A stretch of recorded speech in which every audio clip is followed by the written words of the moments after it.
ቀይ ባህርን የሚቆጣጠሩ የአምስተኛ ትውልድ ጀቶችና ዘመናዊ ሰው አልባ አውሮፕላኖች ዝግጁ ሆኑ። መከላከያ ይፋ ያወጣው ጥብቅ መረጃ። የህወሓት ሚስጥር በሰራዊቱ ተጋለጠ። የኤርትራና የሱዳን ጦር በሸረሪናው ከባድ ውጊያ። ስለ ጦርነቱ ከታጣቂዎችና ከሰብአዊ ተቋሙ የተሰማው ጉድ። ከተሸነፍን ለወሬ ነጋሪ አንተርፍም፣ የአርሚ አዛዡ አፈነዱት። በህወሓት አርሚያ 6 ላይ የደረሰው ከባድ ኪሳራ ይፋ ሆነ። ህወሓት በራያ የጦርነት ዝግጅቱን የመጨረሻው ምዕራፍ ላይ አደረሰ።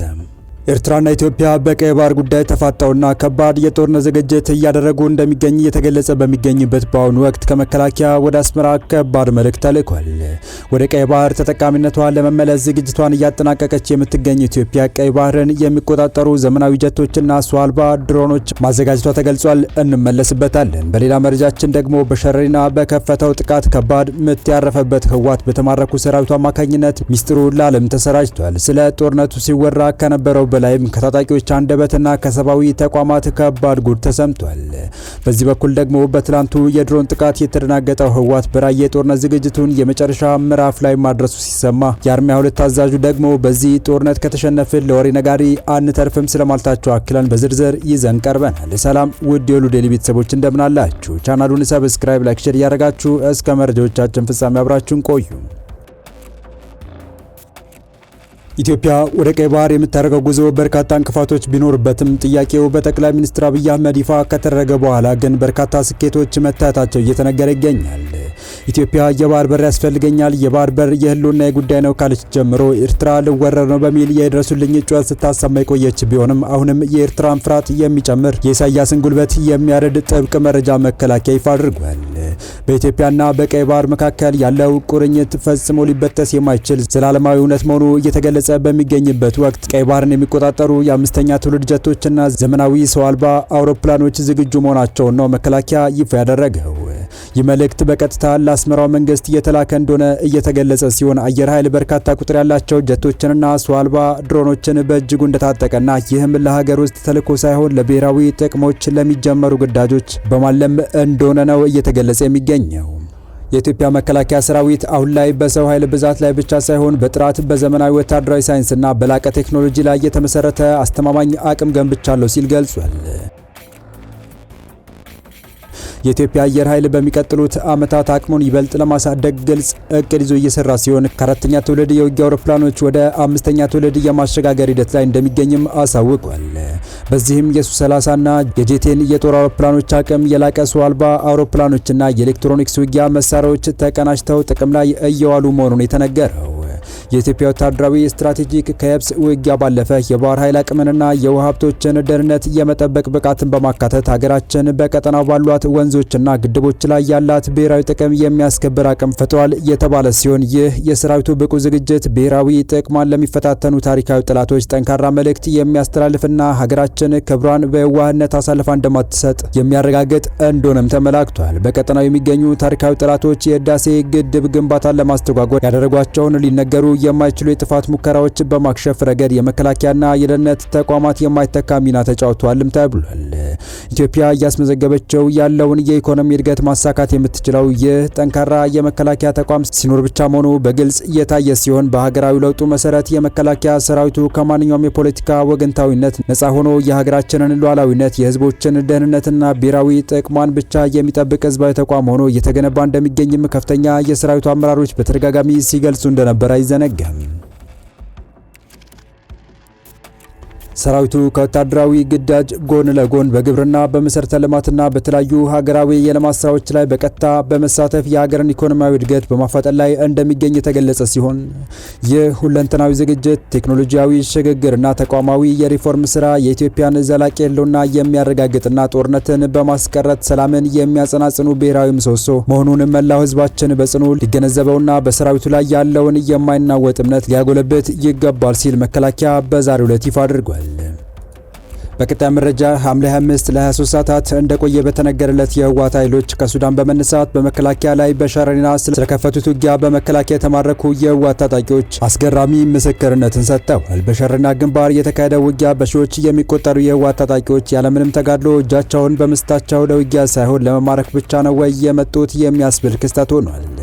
ይህንን አስገራሚ ሁኔታ ተከትሎ ኤፒ የተማረኩትንና ወደ ሱዳን የሸሹትን ታጣቂዎች በማነጋገር ሰፋ ያለ ዘገባ ይዞ ወጥቷል። በዓለም አቀፍ ሚዲያዎች በስፋት እየተሰራጨ ባለው የቪዲዮ ምስልና ዘገባ መሰረት አብዛኞቹ የህወሓት ታጣቂዎች ምንም አይነት የውጊያ ፍላጎት እንዳልነበራቸውና ጦርነቱ በምን ዓላማ እንደሚካሄድ እንኳን እንደማያውቁ በግልጽ ተናግረዋል። ከተማራኪዎቹ አንደበት እንደተገለጸው የመከላከያ ሰራዊት ከየት እንደመጣ ሳናውቅ በድንገት ከበበን፣ እኛም በቀላሉ ተማረክን በማለት ሁኔታው ምን ያህል ያልታሰበ እንደነበር አስረድተዋል። ከዚህም በተጨማሪ ጦርነቱ እንዴት እንደተጀመረ ለጋዜጠኞች ሲያብራሩ እኛ የትግራይ ታጣቂዎች የመተኮስ ፍላጎት አልነበረንም፣ ነገር ግን አብረውን የነበሩ ሌሎች የውጭ ዜጋ ታጣቂዎች መተኮስ በመጀመራቸው የተኩስ ልውውጥ ሊጀመር ችሏል ብለዋል። በዚህ ድንገተኛ የተኩስ ልውውጥና ፈጣን የመከላከያ ከበባ ምክንያት አብዛኛው የህወሓት ሰራዊት ለመዋጋት ከመሞከሩ ይልቅ እጁን መስጠትን መርጧል። የተወሰኑት በተለያዩ አቅጣጫዎች ድንበር አቋርጠው ወደ ሱዳን እየሸሹ ሲሆን በሺዎች የሚቆጠሩ ታጣቂ ግን ያለ ከባድ ውጊያ በመከላከያ ሰራዊት እጅ መግባቱን ዘገባው አመልክቷል። ታጣቂዎቹ የውጭ ዜጋ በማለት የገለጿቸው የየት ሀገር ዜጎች እንደሆኑ በግልጽ ባይጠቁሙም የሱዳንና ኤርትራን ጨምሮ ለከባድ መሳሪያ የተቀጠሩ የሌሎች ሀገር ዜጎች ሊኖሩ እንደሚችል እየተነገረ ይገኛል። በዚሁ በሸረሪና ውጊያ በደረሰ የድሮን ጥቃት በደርዘን የሚቆጠሩ ሰዎች ሲገደሉ ከ30 በላይ የሚሆኑት መቀበራቸውን ደግሞ ቅድሚያ ለሰብአዊ መብቶች አስታውቋል። በሸረሪና አካባቢ በተፈጸመ የድሮን ጥቃት በደርዘን የሚቆጠሩ ሰዎች የተገደሉ ሲሆን ከ30 በላይ የሚሆኑ ደግሞ በከተማዋ መድኃኔዓለም ቤተክርስቲያን መቀበራቸውን የዓይን ምስክሮችን እማኝ አድርጎ ቅድሚያ ለሰብአዊ መብቶች ኢትዮጵያ ገለጸ። ተቋሙ እንዳመላከተው በፌዴራል መንግስትና በትግራይ ኃይሎች መካከል የሚታየው ወታደራዊና ፖለቲካዊ ውጥረት በአደገኛ ሁኔታ እየተባባሰ ይገኛል። ተቋሙ ከሐምሌ እስከ ነሐሴ 2026 እንደ አውሮፓውያን አቆጣጠር ባካሄደው ክትትል መሰረት በክልሉ እየተካሄደ ያለው የግዳጅ ወታደራዊ ምልመላ፣ የወታደራዊ ኃይል ማሰባሰብና በነሐሴ 1 ቀን 2026 በሸረሪና አካባቢ የተከሰተው የጦርነት ግጭት ሁኔታውን ወደ ሰፊ ጦርነት ሊያሸጋግረው የሚችል አደገኛ አመላካች ነው ብሏል። በቀጣይ መረጃ በራያ አላማጣ በተወሰደ ከባድ የድሮን እርምጃ ከፍተኛ ኪሳራ እንዳስተናገደ እየተነገረለት የሚገኘው የህወሓት ጦር ተጨማሪ ታጣቂዎች ወደ ራያ ቆቦና አካባቢው በእግር እንቅስቃሴ ማስጀመሩ ተነግሯል። የህወሓት ታጣቂዎች ትላንት አመሻሹን አዲስ የእንቅስቃሴ አቅጣጫ በመያዝ የእግር ጉዞ መጀመራቸውን ከአካባቢው የተገኙ መረጃዎች አመልክተዋል። ታጣቂዎቹ የቆቦን የግራ መስመር በመተው ወደ ዞብል ተራራ፣ ቦርቦራና ጎብዬ መስመርን የመያዝ እንቅስቃሴ እያደረጉ ይገኛሉ ተብሏል። ይህም በ2013 ዓ.ም ክረምት ወቅት በነበረው ጦርነት የተጠቀሙበትን ወታደራዊ ስልት እንደገና ለመድገም ያለም ይመስላል የተባለው። በትላንትናው የድሮን ጥቃት የህወሓት ጦር ከባድ ድንጋጤ ውስጥ እንደገባ እየተገለጸ ሲሆን በዚህም በአሁኑ ሰዓት የ43ኛ ታጣቂ ክፍል በከፍተኛ ፍርሃት ተውጦ በተራራ ላይ ወደሚገኝ ምሽጎች አፈግፍጓል የተባለው። ከፊት ለፊታቸው የአፋር ሚሊሻና የመከላከያ ሰራዊት ተደቅኖባቸዋል። ከነዚህም በተጨማሪ የነጻው መሬት ኃይል ቲፒኤፍ በስፍራው ፊት ለፊት ይገኛል ሲሉ የአካባቢው ምንጮች ገልጸዋል። በተፈጠረባቸው ከፍተኛ ድንጋጤ የተነሳ ከባድ መሳሪያዎቻቸውን ይዘው እየሸሹ ይገኛል ሲሉ ያከሉት ምንጮች በተጨማሪም ጥቃት ይደርስብናል በሚል ስጋት መሳሪያዎቹን ያለማቋረጥ ከአንድ ቦታ ወደ ሌላ ቦታ እያዘዋወሩ እንደሚገኝ ገልጸዋል። አርሚ 26 በትላንትናው ዕለት ጥቃታቸውን ለመጀመር አቅድ የነበረ ቢሆንም በታጣቂው ክፍል ላይ የደረሰው አውዳሚ የድሮን ጥቃት እቅዳቸው አጨናቅፎ በእጅጉ አስደንግጧቸዋል የተባለው። ህወሓት በራያ የጦርነት ዝግጅቱን ወደ መጨረሻ ምዕራፍ እያደረሰ እንደሚገኝ የተገለጸ ሲሆን በዚህም በሁሉም አካባቢዎች የሚደረጉ ስብሰባዎች ከቀትር ወደ ማታ እንዲሸጋገሩ ትዕዛዝ ተሰጥቷል። ለራያ ዘቦ 1000 ሊትር ነዳጅ እና ለመሆኒ ከተማ 3000 ሊትር ነዳጅ እንዲከፋፈልም ገልጿል። እንስሳትን ጨምሮ የስንቅ አቅርቦት፣ ውሃ የሚያቀርቡ ቦቢዎች እንዲሁም ለቀብር የሚያስፈልጉ ቁሳቁሶች እስከ ነሐሴ 10 2018 ዓ.ም እንዲዘጋጅ ለሁሉም አመራሮች ትዕዛዝ መስጠቱም ታውቋል። በዚህ መሃል በራያና አላማጣ ከቀበሌ አስተዳደር ጀምሮ ያሉ ሁሉም መዋቅራዊ አመራሮች የጥፋት ቡድኑን ክደው ወደ ነጻው መሬት ቲፒኤፍ ገብቷል ሲሉ ምንጮች እየገለጹ ነው። በዚህም እያንዳንዱ የህወሓት ጦር እንቅስቃሴ ጥቆማ ለቲፒኤፍ በቀጥታ እየደረሰ ይገኛል የተባለው። አሁን ላይ በአካባቢው ግጭት ቀስቃሽ ምልክቶች እየታዩ ነው ሲሉ ነዋሪዎች የገለጹ ሲሆን የህወሓት አርሚ 2 አዛዥም በአሁኑ ጦርነት ከተሸነፍን ለወሬ ነጋሪ አንተርፍም ሲሉ ከባድ መልእክት ማስተላለፋቸው የመጪው ጦርነት ከባድነት ያንጸባረቀ ተደርጎ ተወስዷል። በአሁኑ ጦርነት ከተሸነፍን አንድም የትግራይ ሊቅ በህይወት አይተርፍም ሲሉ አዲሱ የአርሚ 22 አዛዥ ገለጹ። አሁን የሚገጥመንን የህልውና ጦርነት በአሸናፊነት ካላጠናቀቅ ነው አንድም የትግራይ ሊቅ በህይወት አይተርፍም፣ ይልቁንስ መቀጣጫ ሆኖ መራራ ዋጋ ይከፍላል ሲሉ አዲሱ የአርሚ 22 አዛዥ ኮሎኔል ገብረ እግዚአብሔር ገብረ ሰላማ ገለጹ።